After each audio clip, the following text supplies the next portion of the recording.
Bom dia a todas e todos.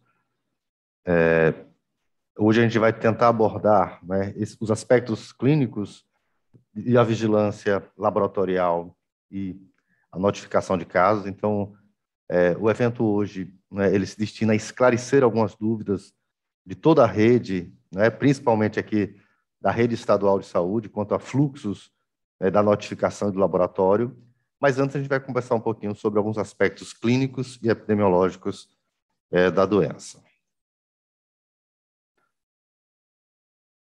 Então, o nosso foco hoje vai ser, né, nesse primeiro momento eu vou estar conversando sobre aspectos clínicos e epidemiológicos, né, a doutora Daniela depois vai estar falando da vigilância, da notificação dos casos e desse fluxo de notificações aqui no estado, e o doutor Cleomar falará também sobre o diagnóstico laboratorial, né, um detalhamento maior do fluxo de coleta até o resultado.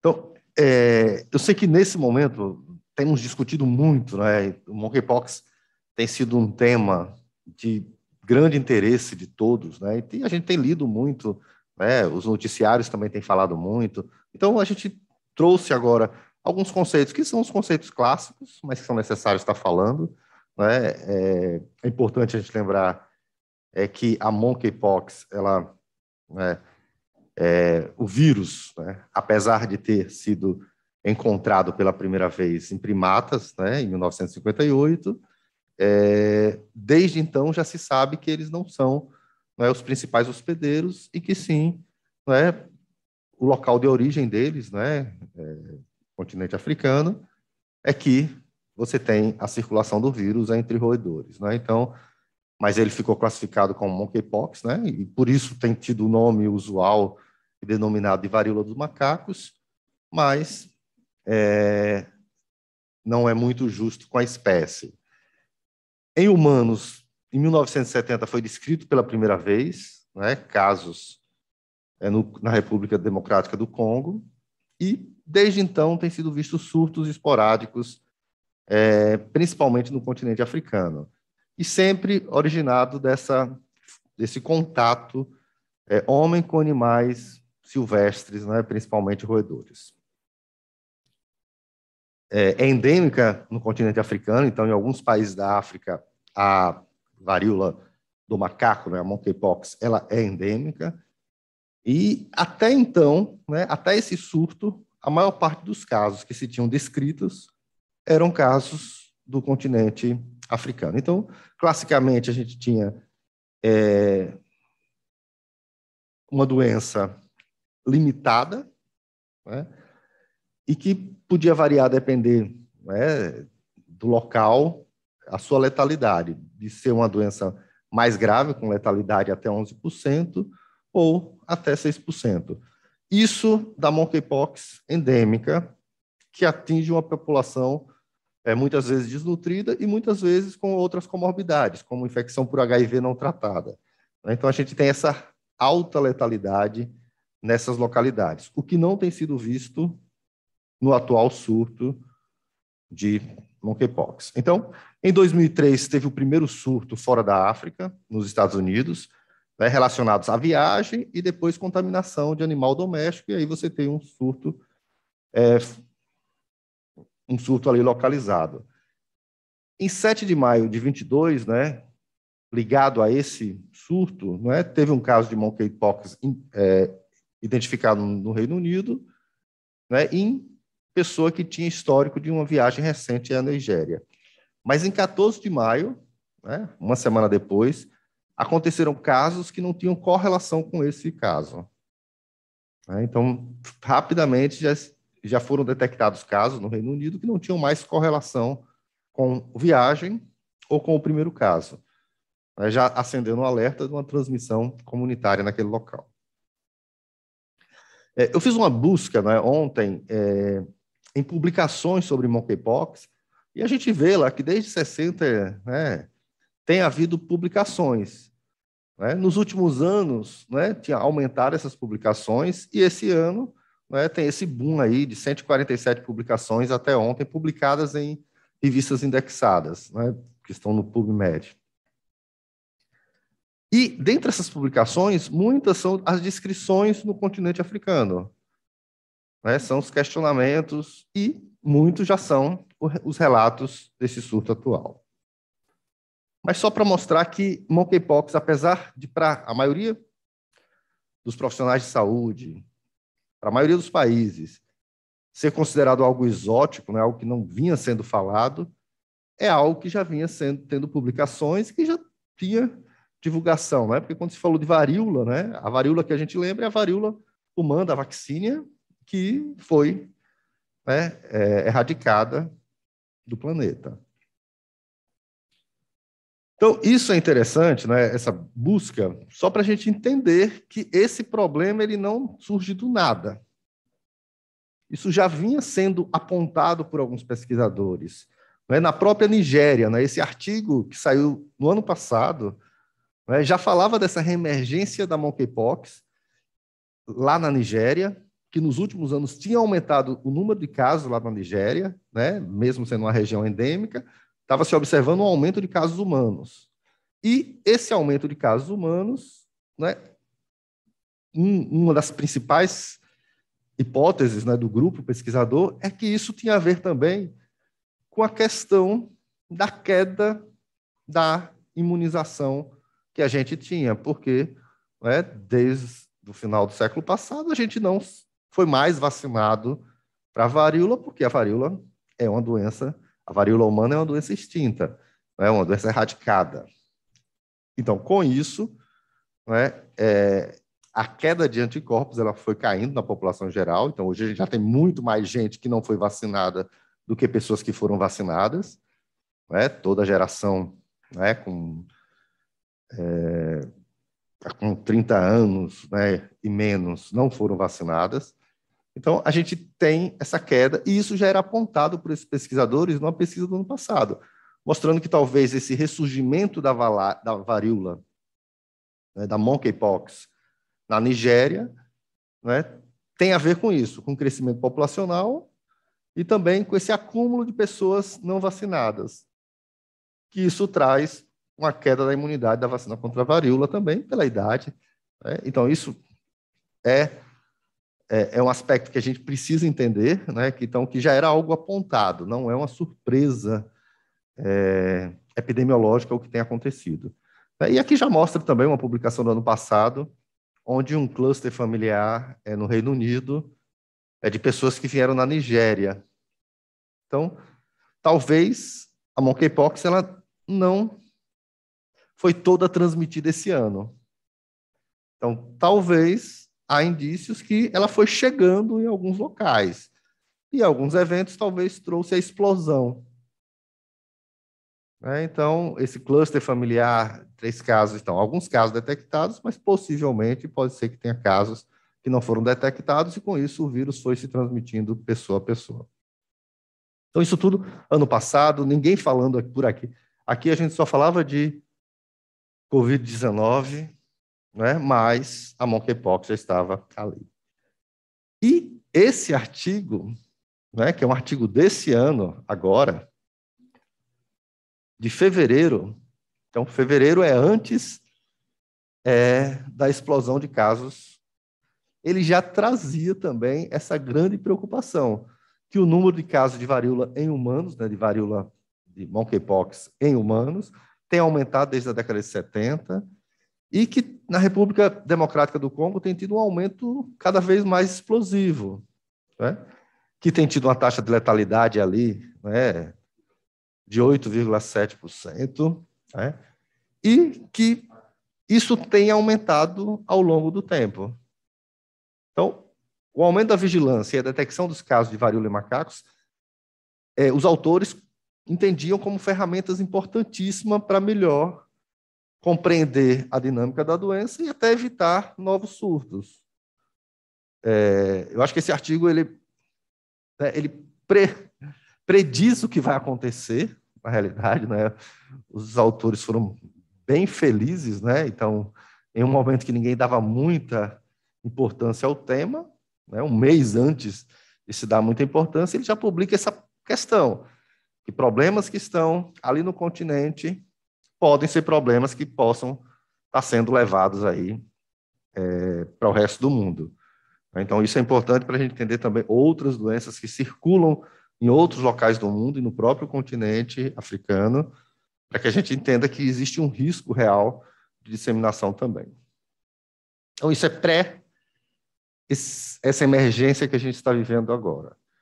É uma publicação de fevereiro, com estudos realizados aí até 2019, 21 anos de análise. E aí a gente vem para esse momento, né, que é esse momento da linha de tempo, né? Essa apresentação aqui, esse slide é um slide do Ministério da Saúde, né, quando ele apresenta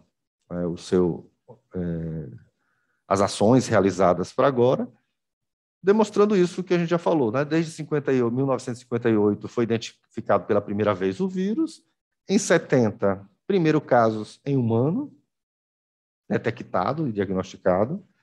Depois a gente começa a ter surtos, né? Surtos em 96, 97, 2003, surto fora da África, surtos na Nigéria com aumento de casos, né? Surtos em viajantes para a Nigéria, que depois chegam em Israel e Reino Unido, surto nos Estados Unidos, né? E em 2022 a gente começa a ter aumento de casos, né?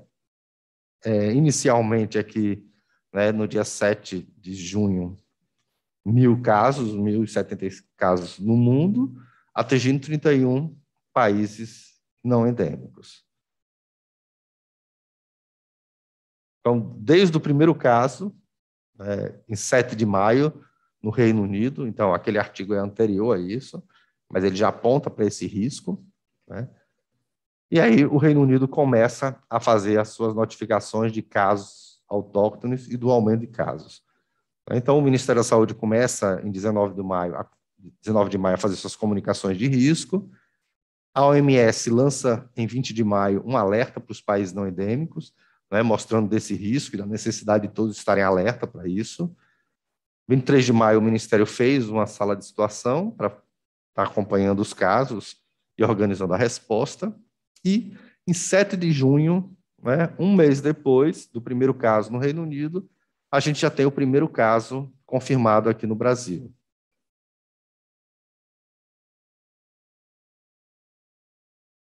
Dia 12 de julho, né, um mês depois, a vigilância, é discutida a vigilância no nível nacional, né, onde é que isso ficaria, né, ligada, né, a vigilância ao setor de doenças crônicas. A OMS, 23 de julho, declara a emergência de saúde pública de interesse internacional. Em 28 de julho, o Brasil tem o primeiro óbito, né? Até então, eram 5 óbitos no mundo, né?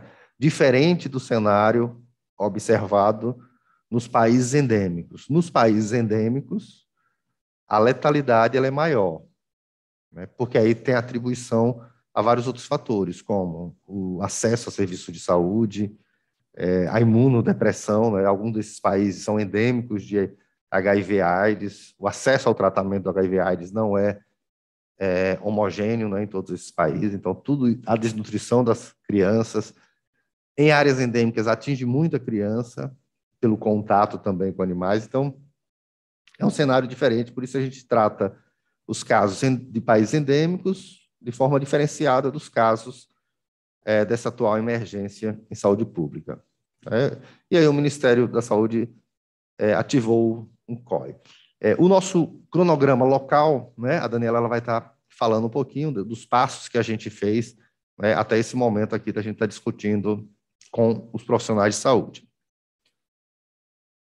Então, essa emergência, né, em saúde pública de interesse internacional, ela traz alguns aspectos que são muito, muito importantes. Esse histórico que a gente conversa é fundamental, uma boa compreensão de todo o sistema de saúde, dos profissionais que estão na assistência também, para entender até como suspeitar e como está se dando esse surto, né? Até para melhorar essa sensibilidade e a especificidade do diagnóstico. Então, tem sido sugerido, né, nas publicações atuais e na análise dos casos, que há mudanças, né, biológicas do vírus e mudança de comportamento humano, ou biológicas no sentido de adaptação do vírus a transmissão interhumana, né? No comportamento humano também, então, mudanças no comportamento humano, deslocamento, o declínio da imunidade da varíola, né? Então, a gente tem cada vez menos pessoas que têm anticorpos contra a varíola, que foram vacinadas para a varíola. Houve um relaxamento, e até um relaxamento exagerado das medidas de prevenção para coronavírus, então a gente tem esse pico de casos, essa explosão de casos, justamente quando os países praticamente todos abriram, né, onde as festas e as aglomerações começaram de forma intensiva, quando as viagens internacionais voltaram, né, com grande intensidade, com as pessoas querendo se divertir muito, né? Então, com tudo isso, essas mudanças trouxeram, né, alterações importantes na forma de disseminação desse vírus. Além disso, as interações sexuais associadas, né, a grandes festas e que possibilita o aumento da transmissão, né? Então, isso tem muito a ver com esse momento agora, né, com a transmissão que está se dando agora da monkeypox. Então, essa aqui é uma imagem que a gente tem, que são os boletins, os informes diários que o Ministério da Saúde ele consolida com as informações de todos os estados. Então, é uma publicação sintética, né, que vai mostrando o acompanhamento de casos. Esse é o dia 9. É claro que há uma diferença entre o que está no município, no estado, e o que entra para o Ministério, porque aconteceram já quase 24 horas desde a publicação. Então, no Brasil, a gente já tem, né, 2.415 casos confirmados. E em 21 unidades. Né? Então, poucos estados, né, incluindo aqui Sergipe e Alagoas, não têm casos confirmados ainda. E a grande discussão é essa: será que a gente não tem casos confirmados ou a gente não está conseguindo ainda detectar esses casos? Será que as equipes não estão ainda olhando para casos suspeitos como se de fato fossem casos? Então, a gente tem essa pergunta, né, e essa discussão hoje é um pouco para isso. E vejam que já atinge 93 países, né, com mais de 32 mil casos confirmados e já com 7 óbitos. Isso em países não endêmicos, né? Então, monkeypox, né, é uma doença causada pelo vírus monkeypox, do gênero ortopoxvirus, né, e da família Poxviridae. Então, é uma doença zoonótica, viral, né, e a transmissão entre humanos acontece ou pelo contato com o animal ou com o humano infectado ou com material corporal humano contendo o vírus. Apesar do nome, né, os primatas não humanos, eles não são reservatórios, né, ou não são os principais reservatórios, e em áreas que não há transmissão, né, eles não são. Né, os primatas brasileiros não têm monkeypox. Isso é importante, isso gera toda uma preocupação, né, da OMS e dos órgãos, que é com a denominação. Né? A gente tem evitado usar o termo, né, apesar de ser muito difícil excluí-lo, né, das falas, porque foi assim que ela foi conhecida, né, e é assim que ela é a tradução da monkeypox, né, a varíola dos macacos, mas que a gente já observa em algumas localidades, né, o assassinato, envenenamento de macacos, de primatas, com medo da transmissão da monkeypox. Então, isso é grave, né, e isso precisa que todos desmistifiquem cada vez mais, né, e informem cada vez mais a população, né, que ela não é transmitida pelos macacos, né, e os macacos não são reservatórios delas, então não tem nenhum sentido a destruição e a eliminação dos macacos. Porque o vírus ele pode ser transmitido, né, de animais em áreas que têm o vírus, né, animais silvestres e principalmente roedores, ou, como é o caso desse momento de transmissão, pessoa a pessoa pelo contato próximo. Esse contato, a gente fala do contato respiratório, de gotículas respiratórias, mas a principal forma de contato né, tem sido a fricção e o contato direto com lesões, né, com fluidos corporais, né, ou materiais contaminados, né, fômites, né, que de uma pessoa para outra ali, de uma pessoa que está contaminada, transmitindo para outra. Então, e gotículas, que são gotículas respiratórias, né, gotículas grandes, né, não são aerosóis. Então, quando a gente fala de transmissão por gotícula, a gente está falando de transmissão de 1 metro, né, menos de 1 metro ali de distância e prolongado.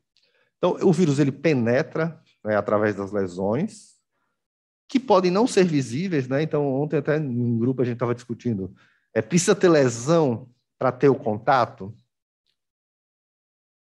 Teoricamente, precisa ter alguma porta de entrada ou mucosa. Só que a gente está falando de lesões que podem não ser visíveis, lesões causadas por um atrito, por uma pele ressecada, né? Então, o contato interpessoal com uma lesão é uma via de penetração, até porque a gente não sabe de fato se aquela pele está íntegra em sua totalidade.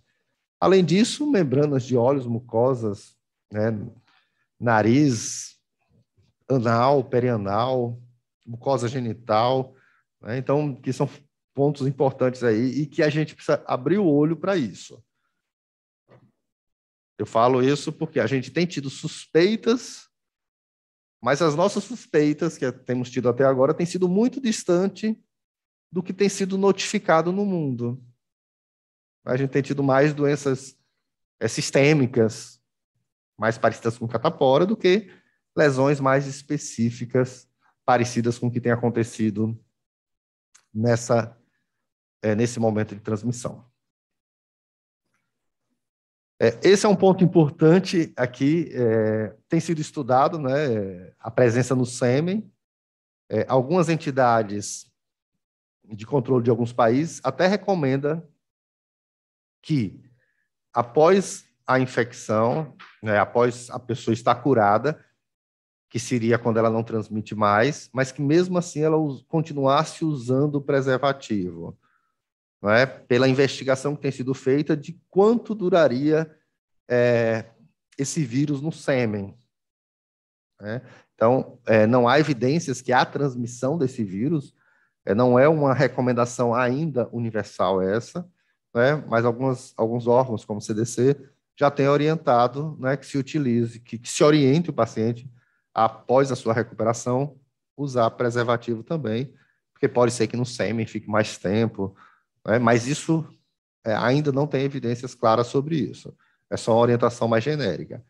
A transmissão que a gente fala pelo contato sexual, estamos falando de uma transmissão pelo atrito, não é? E pelo contato direto. Por isso, a gente não classifica ela como uma IST. Também pode haver transmissão vertical, né? A descrição nos países endêmicos. Nesse momento, não li nenhuma descrição, até nem dá tempo, né, desse surto atual, só se alguém pegasse já perto de parir nesse momento, mas assim, é um risco que existe, porque existe em países endêmicos, como tem a descrição de óbitos fetais também, devido à infecção pela monkeypox. Importantíssimo, aí quando a gente começa a pensar na doença, entender que ela tem um período de incubação, e que esse período de incubação, que é do tempo que eu tive o contato, o possível contato, e o início dos sintomas, a pessoa não é contagiosa, ela não transmite nesse período. Mas se alguém teve contato com um caso, essa pessoa precisa ser bem orientada, porque nesses 21 dias ela pode começar a manifestar alguns sintomas. E os sintomas nem sempre será a presença da lesão. Poderá ser uma febre, dor no corpo, mal-estar, dor de cabeça, astenia. Então, a pessoa que teve contato ou que teve uma possível exposição, né, um sexo com desconhecido, né, e acha que está preocupado que se expôs. Então, é importante que ela seja orientada nesses 21 dias não é para estar se observando. Se notar que teve febre, ou teve mal-estar, ou apareceu gânglio, mesmo sem lesão, ela já deve ficar reclusa e entrar em contato com o serviço de saúde, porque ela pode estar tendo os seus primeiros sintomas. Esse período de incubação, ele vai até 21 dias depois da exposição, mas ele pode variar aí de 5 dias a 21 dias, em média, 7 a 14 dias após a exposição, começam-se os sintomas. Então, a gente vai falar de sintomas clássicos da doença. E depois vamos para algumas particularidades desse momento epidemiológico, das manifestações que têm sido mais vistas agora. Então, usualmente, né, a monkeypox ela é uma doença autolimitada. Então, ela é uma doença que dura ali de 2 a 4 semanas. Tem relatos mais prolongados? Tem relatos de pessoas que demoraram mais tempo para secar todas as lesões, né, e estar totalmente recuperado. Mas essa é a média para a maioria dos casos. Os sintomas eles podem incluir febre, dor de cabeça, dores musculares, dor lombar, dor nas costas, né, a dita falta de energia, né, algumas pessoas até desse surto recente escreveram isso, né, muita astenia, adenomegalia, erupções cutâneas e lesões, né? Então, isso são sintomas globais, mas nem todos são vistos, né? A gente vai ver quais são os sintomas que têm sido vistos mais frequentemente. Então, a taxa de letalidade ela pode variar de 1 a 10%. Isso é uma aproximação vindo desses estudos em áreas endêmicas, não é? A nossa taxa mundial hoje é mais baixa do que isso, não é? São 7 óbitos, então. As formas graves, elas ocorrem principalmente em crianças, mulheres e pessoas com imunossupressão. É por isso que há um destaque especial às mulheres gestantes, né? Há uma nota específica do Ministério que trata das mulheres gestantes, né? Principalmente porque as mulheres gestantes, elas, se em algum momento a vacina chega, elas não podem tomar vacina, né? Não podem tomar medicação, né? Então é importante que elas estejam mais protegidas de exposições também. E quando a gente fala desses casos que tiveram complicações, essas complicações podem ser pneumonite viral, encefalite, ceratite, né? Isso aí ligado ao vírus, mas também, muito comum, são as infecções bacterianas secundárias, né? Aqui também entra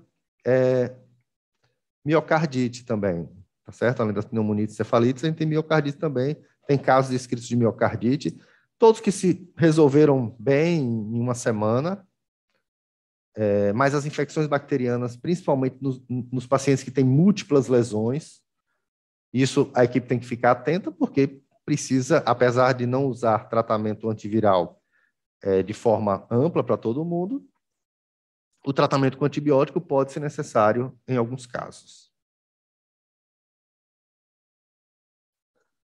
Então, isso aqui faz parte daquele estudo da Nigéria que avaliou casos aí de 2017 a 2018, pensando quais são os sintomas mais comuns, né? Então, o rash, né, aí está chamando de rash, mas as lesões de pele são... chega a estar em 100% porque é a grande característica da doença, né? Mas dor de cabeça, prurido, linfadomegalia, calafrio, febre, mialgia, né? Tosse, dor de garganta, fadiga, lesões de úlceras orais, tosse, né? Conjuntivite, né? Sensibilidade à luz, vômitos ou náuseas. Então, todos são sintomas, mas a gente vê que alguma parte da população só vai ter as lesões de pele.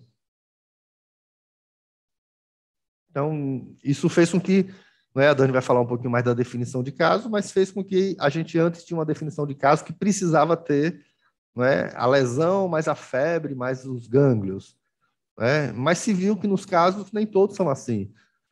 Então, as lesões de pele passam a ser o fator mais importante para a gente suspeitar do diagnóstico. Mas, além da lesão, é fundamental que a gente, nesse momento onde a transmissão ainda é muito focal, que a gente pense nesses diagnósticos, na história epidemiológica da pessoa também, na história epidemiológica de exposição, na história sexual desses últimos 21 dias, para que a gente aumente a chance, de fato, a gente ter um caso ali, um caso provável, né, de monkeypox. Aquele estudo ali foi na Nigéria, né, e aqui a gente tem um estudo recém-publicado, né, que saiu no The Lancet, né, onde se estudou 16 países, os primeiros casos, né, são mais ou menos 500 casos, aí, 528 casos, onde a presença da lesão de pele foi o principal, seguido de febre, né, aqui 95%, porque aqui, como são casos em unidades de referência de vários países, então a gente tem pacientes que não tiveram a lesão cutânea, mas tiveram proctite ou dor anorretal, que na avaliação se identificou, né, lesões de mucosa, uma proctite mais generalizada e que diagnosticou-se, né, a COVID-19. Então, são coisas...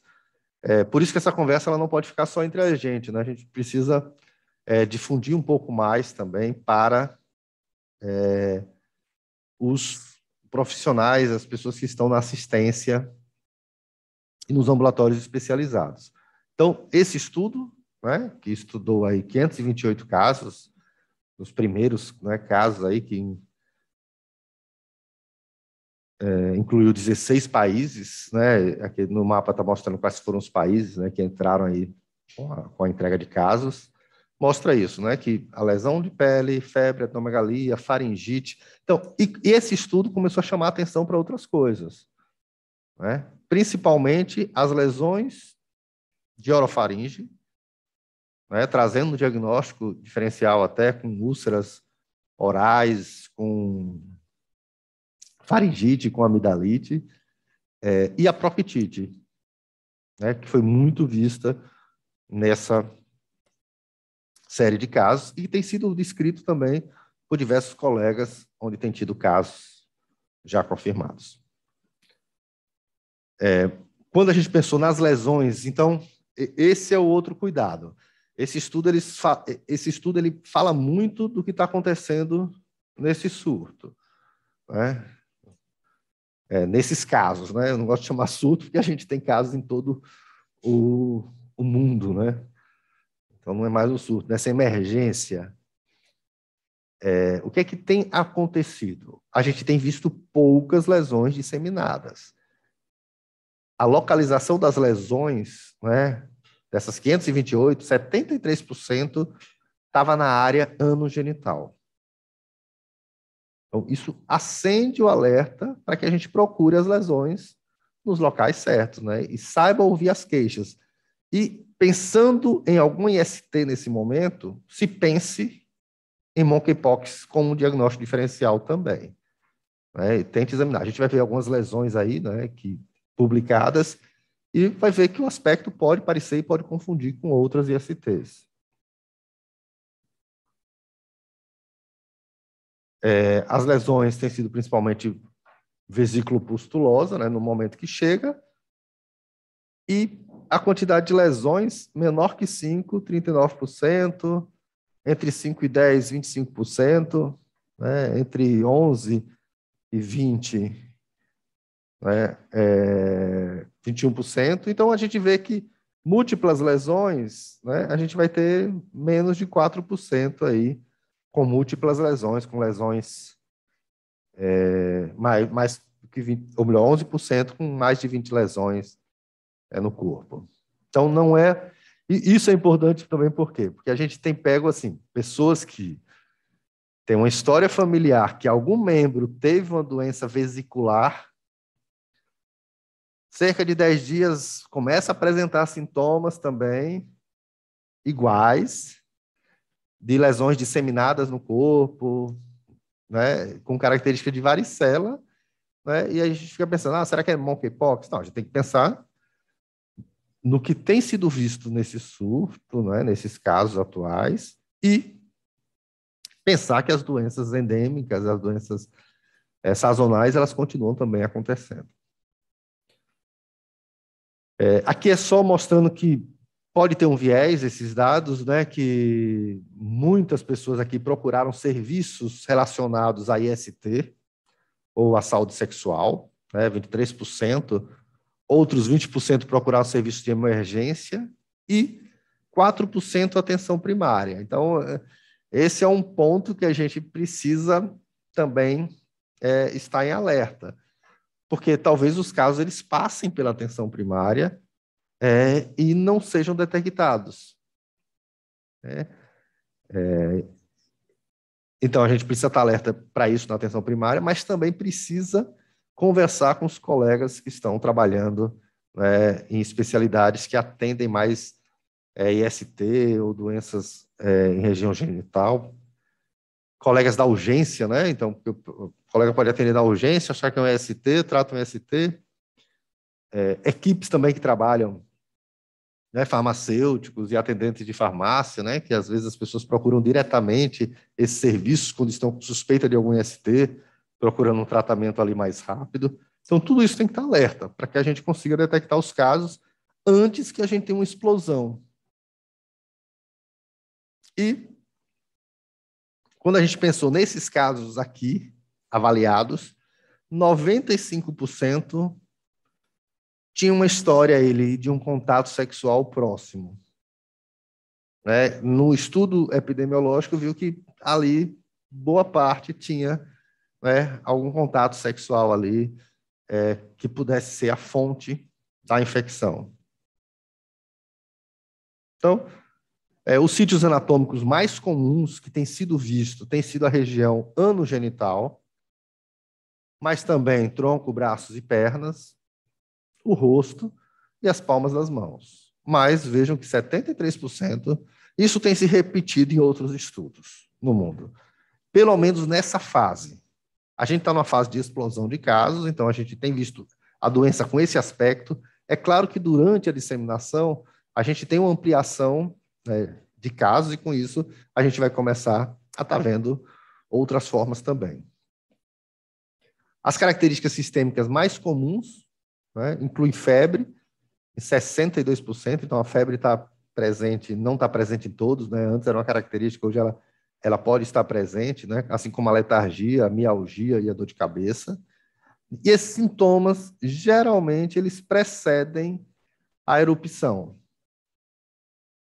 E eles estão mais presentes naqueles casos que aparecem com muita lesão. Nas lesões mais localizadas, tem sido menos visto. E a linfadenomegalia pode estar lá em 58%, então tem que ser examinado, ser procurado.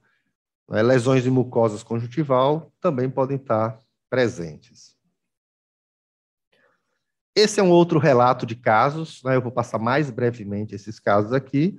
É um estudo aqui só dos Estados Unidos, produzido pelo CDC de Atlanta, que analisou aí os casos de maio a julho. E nesse estudo também encontrou isso, que 95% a via encontrada foi a via sexual de transmissão. O contato sexual, desculpa, né? Não é a via, mas o contato, né? O contato com uma pessoa infectada. E, dentre essas pessoas que tinham uma história mais detalhada, se viu que o número médio de parceiros nos últimos 3 meses eram de 5 parceiros sexuais. 28% tinham relato de viagem ao exterior no mês anterior ao diagnóstico. E 103 participaram de reuniões que podia acontecer sexo ali, com mais reuniões maiores, com mais de 30 pessoas ali, nesse período que antecedeu, no último mês. E 32% tinham visitado, tinham frequentado algum local com o objetivo de fazer sexo. Aí entra sauna, bares de sexo, bares de troca de parceiros. E 20% desses casos nos Estados Unidos envolvia sexo com drogas, né? O chemsex, drogas que relações envolvendo algum tipo de droga para melhorar a performance. Pronto, agora a gente vai ver aqui algumas lesões publicadas, né? Eu optei por estar trazendo lesões que são essas lesões publicadas. Essa é uma publicação anterior, de 2019, mas é desses casos, 2019 no Reino Unido, antes do surto, né, de casos esporádicos, trazendo lesões, né, se a gente for observar, tem aspectos múltiplos, né, pode... É claro, se a gente não soubesse que existia varíola monkeypox, podia se pensar numa varicela mais intensa, mas algumas características, né, como esse centro mais umbilicado de algumas lesões. E aqui, ó, essas imagens que eu vou trazer, ela traz esse gráfico aqui, está em inglês, né, essa foi publicada, onde traz, ó, a exposição, né, foi menos, né, 12, quer dizer, 12 dias antes, né, do dia zero. E nessa pessoa, né, o principal, o sintoma inicial foi uma lesão no pênis. 24 horas depois, febre, fadiga, depois começou a ter um rache, maculopapular, ficou afebril e começou a aparecer as vesículas até virarem pústulas, as cascas, né? E no D13 lá, e no dia 23, né, saiu todas as lesões. Essas já são lesões agora dessa publicação atual, né, que são esses casos desse momento epidemiológico. Né, mostrando, e aqui é importante que todos vejam, né, as lesões. Então, esse aqui, 5 dias antes de aparecer a primeira lesão solitária, né, 5 dias antes, teve uma relação sexual, é um homem que faz sexo com homem, né, sem camisa, sem preservativo. E depois dessa primeira lesão, no dia 2, no dia 1º e no dia 2 da doença, começou a desenvolver outras lesões genitais também. Foi tratado no dia 3 com a suspeita de uma sífilis primária. Lá ele tinha feito um teste, um PCR para painel para as ISTs, tinha sido tudo negativo. E no dia 5 foi confirmada a monkeypox. E também tinha lesão orofaríngea, que também foi positiva. Ficou em isolamento domiciliar. Algumas dessas lesões podem ser muito dolorosas, né? Há pacientes que queixam de muita dor. E foi tendo uma gradual cura lá. No D13 já estava bem melhorado, né? É importante que o isolamento se dê. Então, para áreas, é importante que as áreas estejam protegidas, né? Não estejam no contato, né? Onde outras pessoas possam estar encostando. Então, é importante manter as áreas cobertas e orientar isso aos pacientes, né? Além do isolamento domiciliar, até, né, que as lesões estejam totalmente cicatrizadas.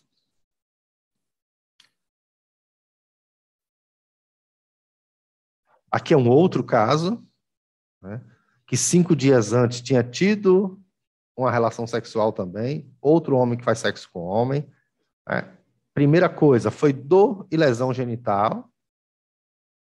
Né? Olha as pequenas lesões. Essas que estão, né, junto aqui, pode até parecer uma foliculite inicialmente, né, porque estão em lesões de pelo, mas é importante que a gente esteja atento a isso. E a gente reforça e trouxe lesões nesse aspecto justamente para isso, né, para que a gente saiba que tem sido dessa forma o aparecimento dos casos, para que a gente não perca a oportunidade de diagnosticar os casos. Então, a gente tem a mesma coisa, dor, região, né? O parceiro teve o diagnóstico de gonorreia, foi tratado, então, dor, dor retal também teve, né? Então, achou-se que era gonorreia. É claro que outras ISTs podem ser adquiridas também na mesma exposição. A gente tem que ficar atento a isso. Houve a confirmação do monkeypox, tanto nas lesões genitais como de nasofaringe, e evoluiu depois com febre alta, mal-estar, dor de cabeça, né? E persistiram, apareceu no dia 10 novas úlceras generalizadas, prurido. Então, é importante porque a gente fala muito, e falava muito, né? E tá até que as lesões da monkeypox, elas têm uma característica, que é de um aparecimento mais simultâneo das lesões e elas evoluírem no mesmo aspecto. Só que nas descrições a gente tem tido coisas diferentes também. Né? Então, o aparecimento, no D10 começou a ter sintomas sistêmicos, muita dor, lesões úlceras orais. Para a gente pensar, tanto se é monkeypox, que continua, ou se pegou outra infecção também que precisa ser tratada. E o estado imunológico da pessoa é fundamental. Não é?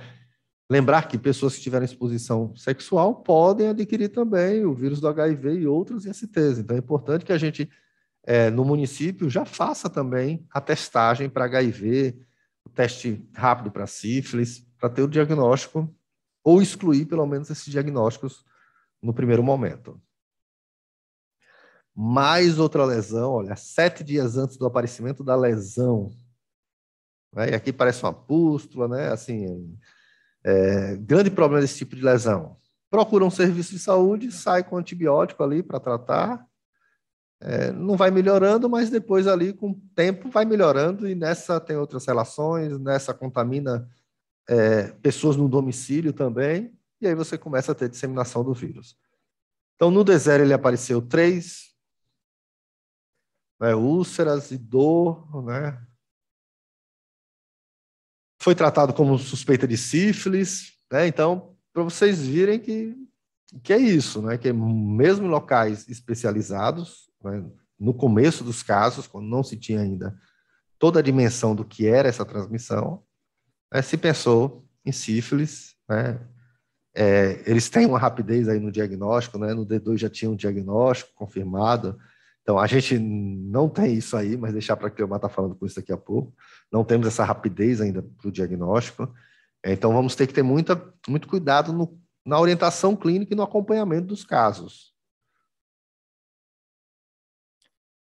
Mais lesão, então, 7 dias antes da exposição, vocês estão vendo que o período da última exposição, né, da provável exposição sexual ao aparecimento, tem sido ali de 5, 7 dias, mas isso pode dar até 21 dias depois, mostrando o grande potencial de transmissão, né, pelo contato com lesões dessa região. Então, aqui no D0 começou a ter dor anal importante, né, e foi visto uma massa, né, a palpação, a lesão em região anal. Então, pensar nisso também, né, as queixas, procurar se teve uma história. Depois começou a aparecer lesões, né, foi tratado com ceftriaxone, né, doxiciclina, pensando-se em gonorreia, né, mas no T6 teve a confirmação ali das lesões de pele, que era monkeypox.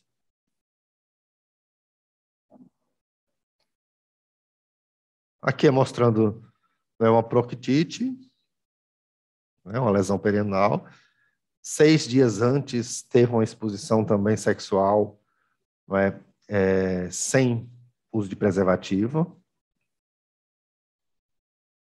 E depois começou a apresentar outras lesões. Veja, tem a exposição, teve uma lesão local na região, na mucosa anal, mas teve lesão em couro cabeludo, né, lesões disseminadas aí no corpo, né, em face.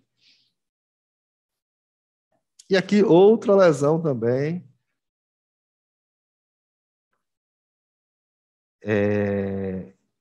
Esse aqui, né, tem múltiplas exposições sexuais no último mês, então tem exposição aí desde o dia antes, um dia antes de começar o sintoma até 30 dias, ultrapassa, né, esse período de incubação, mas mostrando que teve várias relações aí nesse período, né, então é difícil definir qual foi a exposição maior. Apresentou lesões genitais,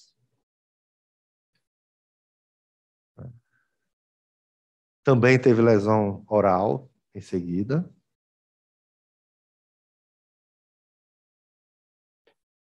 Aqui outras lesões, né? Aqui uma lesão em nariz, né? Na face, né? Mostrando aqui os aspectos que a lesão teve, ó, no D8, né? No D13, no D16, né? Já caindo. Apresentou também lesão em região glútea, em ânus. E mais ou menos 14 dias foi o contato sexual atribuído a essa infecção. E aqui uma outra lesão, né? Isso aqui a gente já está terminando essa exposição de lesões, né? Teve 10 dias antes uma relação sexual sem camisinha também, sem preservativo. Primeiros sintomas foi febre e fadiga. Depois começou a apresentar lesões, pústulas em pênis, foi o que fez procurar, em língua também, e manteve febre. Né? Foi para uma clínica de cuidados sexuais, fez o PCR e foi positivo para monkeypox.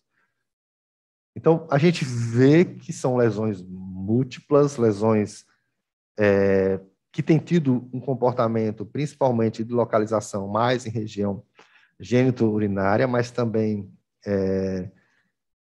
têm sido disseminadas, têm tido na face também, não múltiplas, né? Assim, o quantitativo relativamente menos, né? Quando a gente compara com varicela e outras doenças. Pronto, e aqui, né, um apanhado de lesões aí, né, demonstrando, né, todo esse aspecto de lesões e que tem sido prioritariamente lesões genitais e em homens. Exclusivamente em homens? Não. Né? Gradativamente tem até aumentado casos em mulheres e também em outras faixas etárias, né? Tem tido, já no Brasil, já tem, São Paulo já observa um aumento de casos em crianças também, né? Pelo contato interfamiliar. Então, a gente tem que ficar atento a isso, ao momento de disseminação, a forma de transmissão que tem sido atribuída. Mais lesões, né? E são múltiplos os diagnósticos diferenciais, né? A gente vai da varicela, o que a gente mais tem visto aqui, quando alguém... estamos em um momento que não temos confirmação de casos. Então, a gente não tem essa transmissão confirmada no nosso território. Então, a gente utiliza a checagem de casos. Então, quando há uma notificação, né, há uma checagem. A Daniela vai falar um pouco mais disso, mas justamente para a gente interrogar o profissional se aquilo não parece outra doença que ele já viu mais, se tem uma história epidemiológica, porque a gente tem visto que os casos, né, descritos no Brasil e no mundo têm uma história epidemiológica de contato, né, ou de possibilidade de contato. Então, catapora tem sido o principal, né, a varicela. Dos nossos casos, os que descartam tem sido varicela, mas pode ser herpes zoster. Não parece muito com sarampo, né, mas inicialmente pode parecer, né, antes de se manifestar. Quando a gente bota sarampo, zika, dengue, chikungunya, é pensando no momento dos pródromos, né, quando começa com sintomas gerais de febre, de exantema, mas antes de aparecerem as vesículas. Herpes simples pode parecer, infecções bacterianas de pele, né, impetigo, infecção gonocócica mais disseminada ou localizada também, né, a proctite, sífilis, tem sido o diagnóstico principal. É importante também lembrar que as unidades têm teste rápido, mas saber que a sífilis primária, né, você tem os testes podem ser positivos, podem ser negativos ainda, né? Então a gente tem uma baixa positividade dos testes sorológicos na sífilis primária, né? O ideal é a pesquisa em campo escuro, e A secundária, não. Você tem altas titulações aí, tanto de VDRL, como o teste rápido dá positivo também.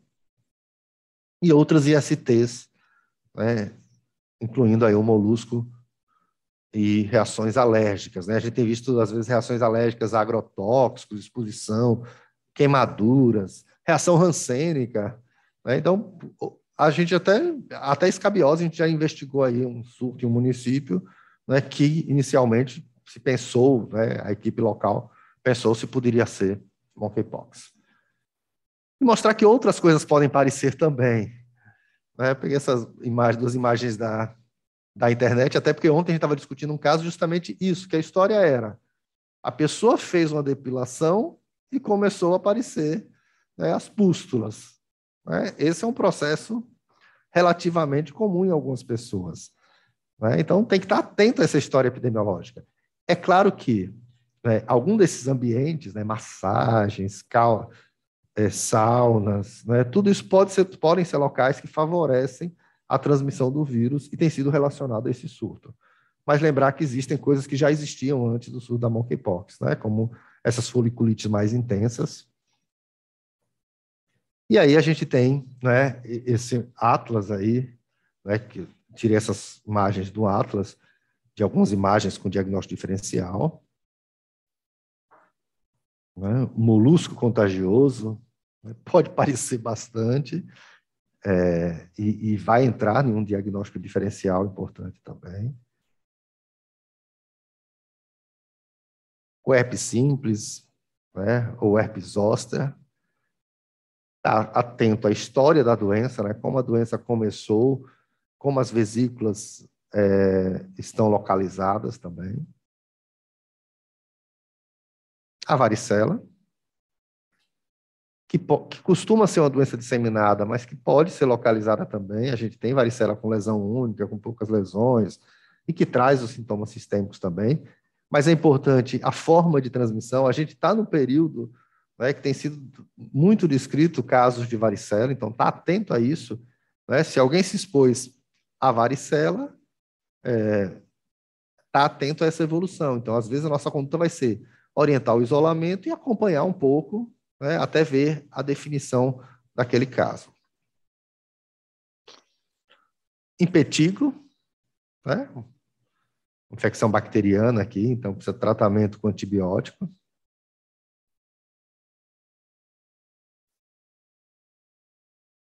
Lesões de sífilis, né?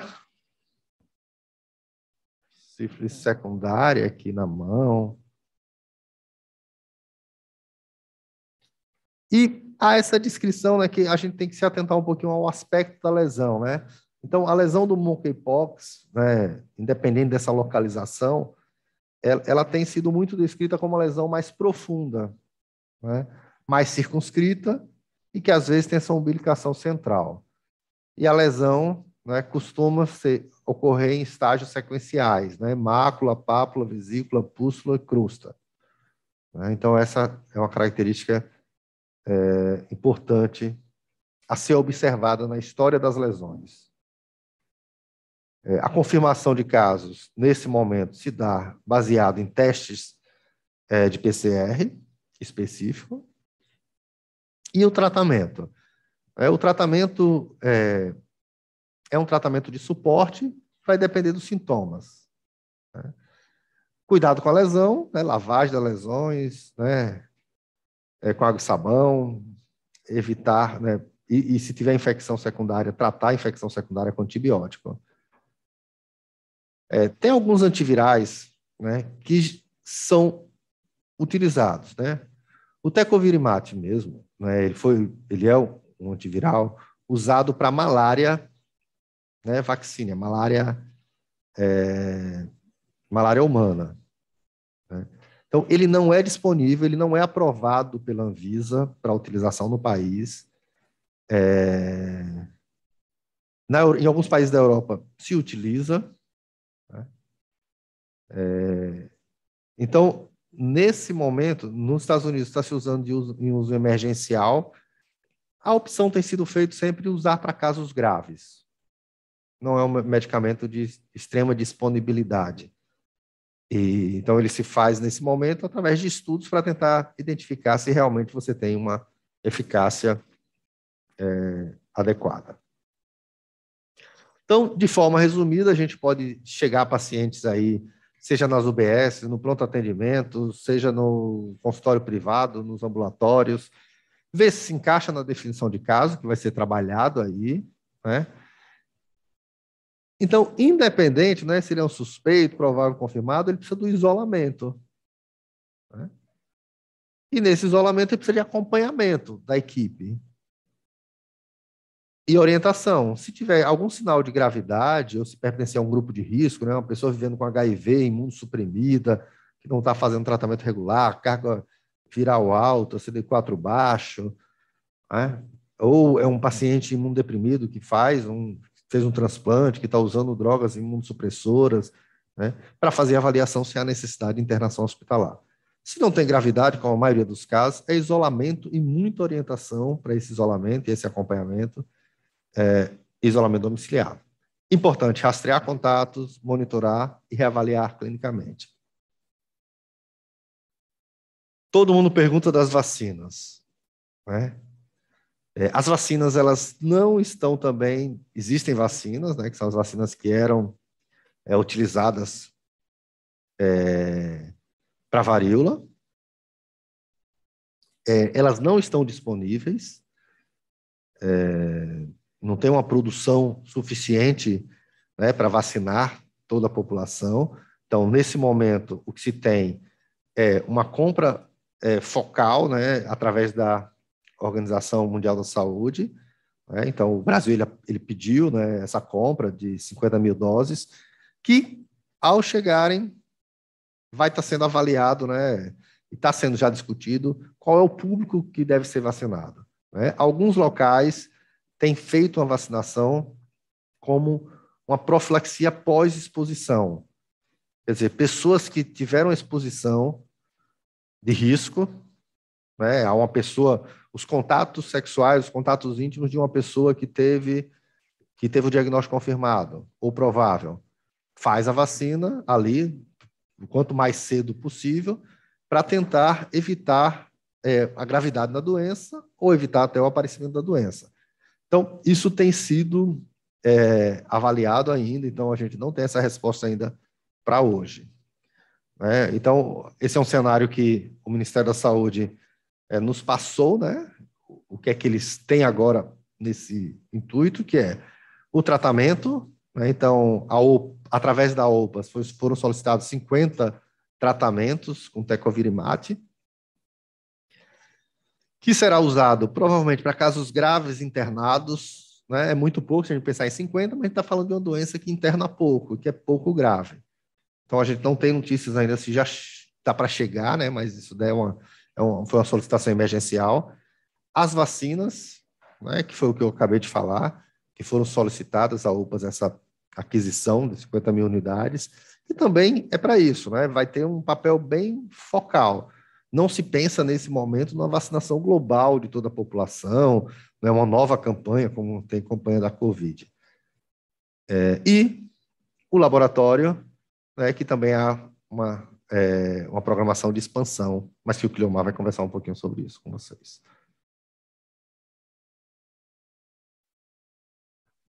Pronto, pessoal, eu acho que, de maneira geral, né, era o que a gente estava querendo conversar. Daqui a pouco a gente vai abrir para perguntas, mas tem uma pergunta que, já que acabei de falar de vacina, né, então, já saiu alguma comprovação que pessoas que tomaram vacina da varíola estão protegidas? Há uma proteção cruzada, sim, né, uma proteção estimada em 85%, só que é como aquele estudo que eu apresentei logo no começo, da Nigéria, aponta que à medida que você se afasta daquele período, talvez você tenha uma população que tenha uma queda de anticorpos.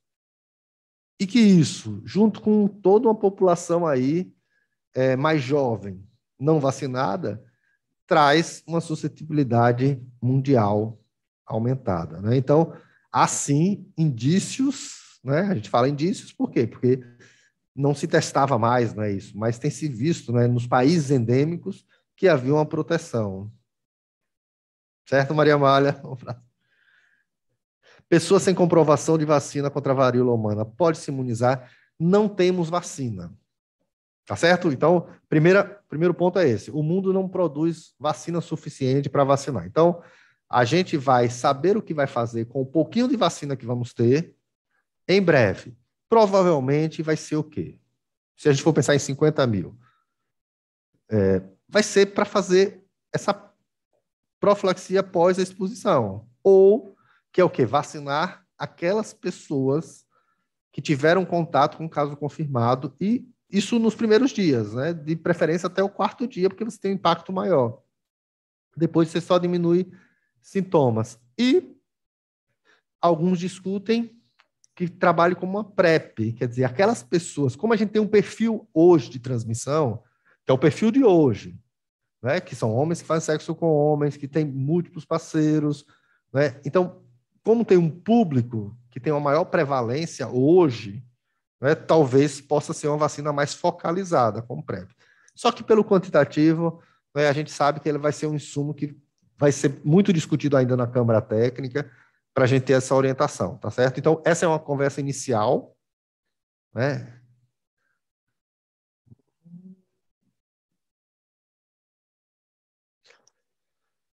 Perguntando sobre sorologias, reação cruzada. Inicialmente, não, tá certo? Então, inicialmente, a gente não tem, não teria reação cruzada das nossas sorologias habituais com a monkeypox, tá certo? Apesar do diagnóstico da monkeypox hoje ser um diagnóstico baseado no PCR, tá bom? Mas a gente vai falar um pouquinho mais de diagnóstico. Eu não vou começar a responder todas agora, não, senão não vai dar tempo das palestras dos próximos colegas, tá bom?